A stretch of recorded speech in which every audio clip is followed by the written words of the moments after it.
Well, howdy there, Internet people. It's Bo again. So, today we are going to talk about two messages that I got that intersect.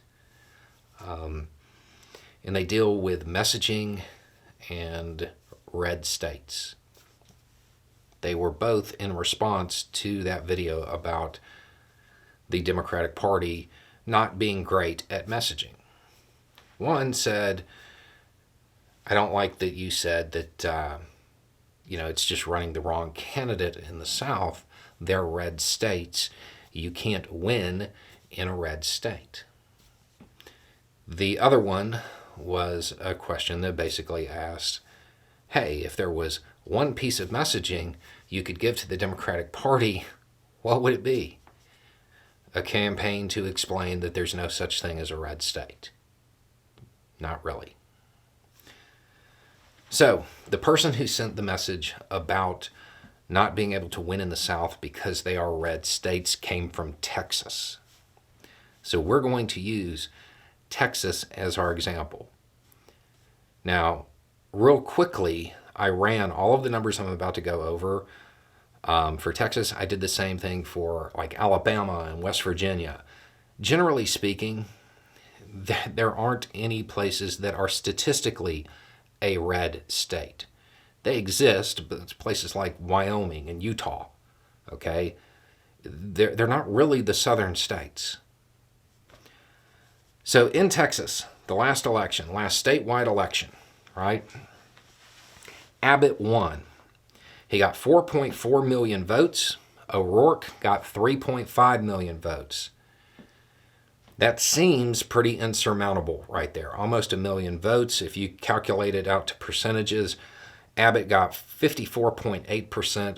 O'Rourke got 43.9%. Insurmountable. Okay. Add 4.4 and 3.5. 7.9. 7.9 million people voted.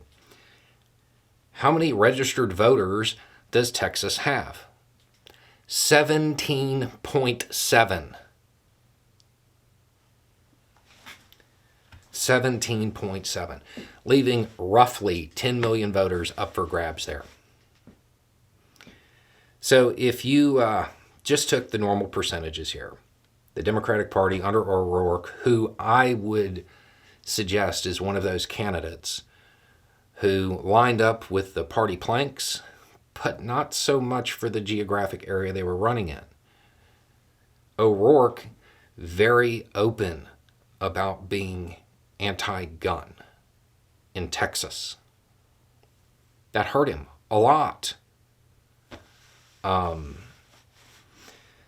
Okay, but you take the 43.9% that he got. Let's just say 40% to keep the math easy. That means there's 4 million Democratic voters in that 10 million. In order to win, the Democratic Party has to get 1 out of 4 of those voters to show up. That's it. That's it. Red states don't exist, not the way people think they do. And I would suggest that out of that 10 million, there's actually a higher percentage of Democratic voters. People who didn't show up because they didn't think it was worth it, because they can't win, because it's a red state. It's self-reinforcing. The votes are there. They have to create enthusiasm, which is what I said in that messaging video. You have to run people that the people in that state really want to vote for. You got to get them to show up. That's how it can be done. Abbott is not invincible. I mean, when you think about a red state and you have just this small fraction of people showing up, they're not enthusiastic about him either. The same thing holds true in other places. And the Democratic Party does it all the time. In Florida, they had a candidate that was moderately pro-gun and pro-plant. Didn't make it through the primaries. would have been a really good candidate for Florida. Maybe not on the national level. That doesn't align with the Democratic values everywhere, but the Democratic Party is a coalition. Red states, they're not really a thing. Texas can be flipped blue. All it takes is for people to show up. They have to show up in greater numbers. A greater percentage of the Democratic Party has to show up to vote than the percentage of the Republican Party that shows up to vote. It's not impossible. It's not like the numbers don't exist.